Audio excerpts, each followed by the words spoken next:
las 13:29, amigos televidentes. A continuación vamos a dialogar con Henry Llanes, delegado de la FENOCIN, para conocer los avances del tema de la focalización del precio de los combustibles. Henry, buenas tardes. ¿Cómo está el tema? Buenas tardes, un cordial saludo para usted y para la audiencia.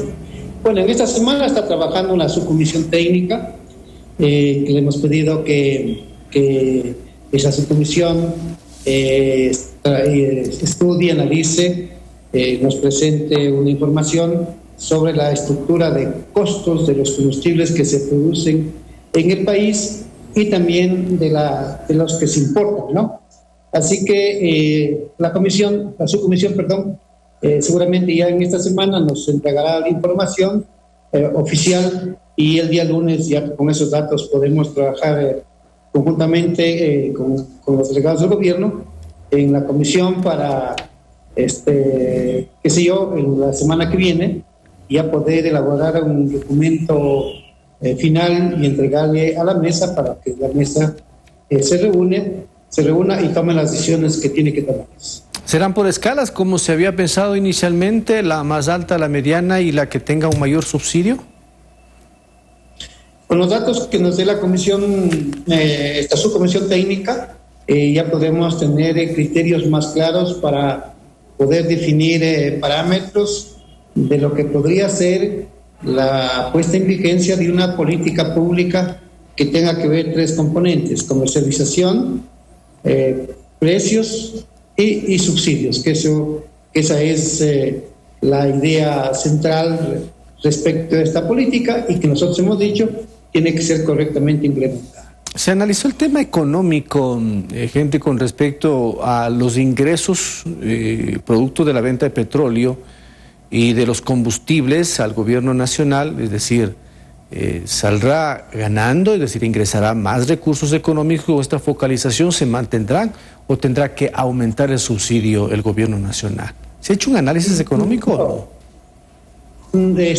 Claro, lo tenemos que hacer con los datos que nos entregue la subcomisión técnica, pero nosotros pensamos que si el gobierno implementa un gobierno electrónico para lo que tiene que ver con despacho de combustibles en terminales, el movimiento de los productos desde los terminales hacia las estaciones de servicios, es decir, el control del recorrido de los tanqueros que llevan diésel, que llevan gasolinas, ¿no? Y luego también lo que es la automatización y control de las ventas en las 1.282 gasolineras que operan en el país, y con ese trabajo que lo debería implementar el gobierno, con esa tecnología, con esas plataformas digitales, por lo menos de entrada va a tener ya un mecanismo de control para evitar el contrabando. Eso es lo uno. Lo segundo, también, si en una política de focalización significa definir el consumo diario, mensual, en galones, ya sea en galones de diésel, en galones de gasolina, eso tiene que tener un precio y también allí se definirá qué sectores no deben ser beneficiarios del subsidio de los combustibles. Perfecto. De estos sectores que no deben ser beneficiarios del subsidio de los combustibles, entonces también el Estado va a tener un ingreso de esa política, de esa actividad, y nosotros hemos dicho que con esos recursos que capte, de evitar el contrabando, ¿no? Y de racionalizar el consumo de los combustibles, ¿no? Subsidio para quienes lo requieren, para quienes no lo requieren no debe haber subsidio. Entonces, teniendo esas dos acciones, eso le va a generar recursos al Estado, y lo que le ha dicho el bloque social de la CONAI, de la FENOCIN, de la FEINE, que se cree un fondo para el desarrollo socioeconómico de lo que es la actividad agrícola, agropecuaria, del campesinado, del indigenado, de los sectores vinculados a la actividad agrícola en la costa, en la sierra y en la Amazonía. Campesinos, indígenas, comunidades indígenas y también afrodescendientes, etcétera. O sea, debe ser una política integral para todo lo que es para todos estos sectores que desarrollan sus actividades agropecuarias en la ruralidad del país. Estamos por cumplir los 60 días y son 90 días de acuerdo a la firma para superar ya el problema de los 18 días de las manifestaciones con la CONAIE.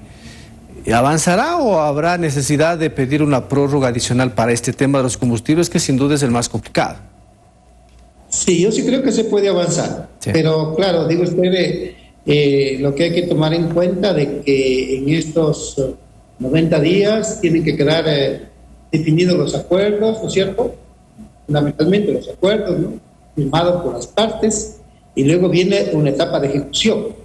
Y a esa etapa de ejecución hay que conformar una comisión que haga seguimiento. Esa etapa de ejecución tiene que tener un cronograma. Y la comisión de evaluación, de seguimiento, es la que tiene que ir viendo que ese cronograma se cumpla.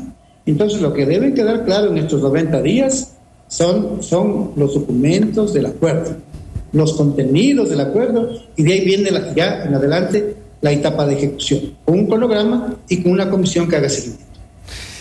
Una última consulta, gente, para no dejarlo en el ambiente. Por ejemplo, me decían que hay que aclarar el tema, es decir, solo combustibles, no ingresa ningún tipo de focalización el gas de uso doméstico.